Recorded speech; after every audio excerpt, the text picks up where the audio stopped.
ಎಲ್ಲಕ್ಕಿಂತ ಹಿರಿಯ ನಟಿ ಆದಂಥವ್ರು ಇದೀಗ ವಿಧಿವಶರಾಗಿದ್ದಾರೆ ಎಂಬ ಮಾಹಿತಿ ಬರ್ತಿರುವಂಥದ್ದು. ಹೌದು, ಖ್ಯಾತ ನಟಿ ಈಗ ವಿಧಿವಶರಾಗಿದ್ದಾರೆ. ನಿಜಕ್ಕೂ ಅವ್ರಿಗೆ ಏನಾಗಿದೆ ಇಲ್ಲಿ ಸಂಪೂರ್ಣದ ಮಾಹಿತಿಯನ್ನು ನಿಮಗೆ ಕೊಡ್ತೀನಿ. ಅದಕ್ಕೆ ನಮ್ಮ ಚಾನಲ್ ಸಬ್ಸ್ಕ್ರೈಬ್ ಮಾಡ್ಕೊಳ್ಳಿ ಸ್ನೇಹಿತರೆ.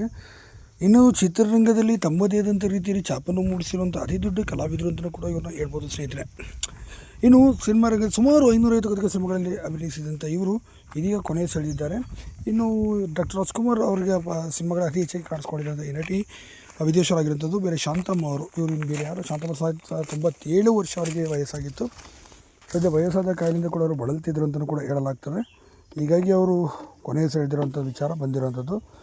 ಇನ್ನು ಚಿತ್ರರಂಗದಲ್ಲಿ ತಮ್ಮದೇ ಆದಂಥ ರೀತಿಯಲ್ಲಿ ಛಾಪನ್ನು ಮೂಡಿಸಿ ಸುಮಾರು 500 ಸಿನಿಮಾಗಳಲ್ಲಿ ಅಭಿನಯಿಸಿದವರು ದೊಡ್ಡ ದೊಡ್ಡ ನಟರೊಂದಿಗೆ ನಟಿಸಿದಂತೆ ಇವರಿಗೆ ಬಹು ಅಂಗಾಂಗ ವೈಫಲ್ಯ ಮತ್ತು ತೀವ್ರ ಹೃದಯಾಘಾತವಾಗಿ ಕೊನೆ ಸೆಳೆದಿದ್ದಾರೆ ಎಂಬ ಮಾಹಿತಿ ಇದೀಗ ಬಂದಿರುವಂಥದ್ದು ಸ್ನೇಹಿತರೆ. ಹಾಗಾಗಿ ಚಿತ್ರರಂಗದಿಂದ ಇಂದು ಅತಿ ದೊಡ್ಡ ಕಲಾವಿದರಾಗಿದ್ದಂಥ ಇವರು ಈಗ ಕೊನೆ ಸೆಳೆದಿದ್ದಾರೆ ಎಂಬ ಮಾಹಿತಿ ಬಂದಿರುವಂಥದ್ದು. ಹಾಗಾಗಿ ಸಿನಿಮಾ ರಂಗದಲ್ಲಿ ತಮ್ಮದೇ ಆದಂಥ ರೀತಿಯಲ್ಲಿ ಛಾಪ